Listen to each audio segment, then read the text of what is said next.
शहीद हुए हैं सरहद पे हो, जो शहीद हुए हैं सरहद पे हिंदुस्तान के लिए, जो शहीद हुए हैं सरहद पे हिंदुस्तान के लिए। एक बार सलामी दे दो उन जवान के लिए, एक बार सलामी दे दो उन जवान के लिए।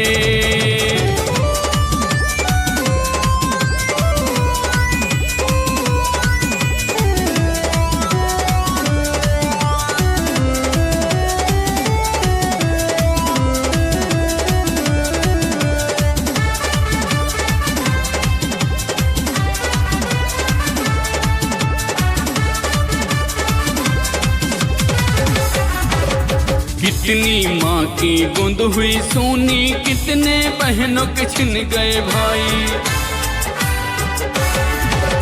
कितनी माँ की गूंद हुई सोनी, कितने बहनों के छिन गए भाई।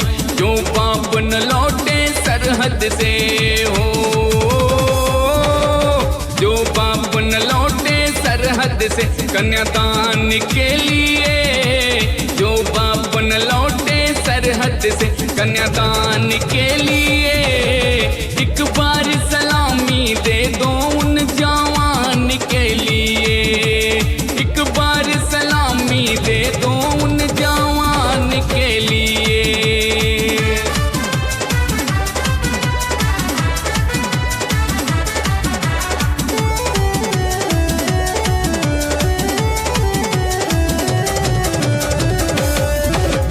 जब तक सूरज चांद रहेगा तब तक बहेगी पावन गंगा,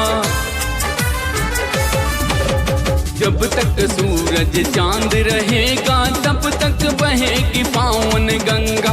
नील गगन में ऊंचे चमन में तब तक फहरेगा ये तिरंगा। हम नमन करें उन वीरों को, हम नमन करें उन वीरों को बलिदान के लिए, विजय नमन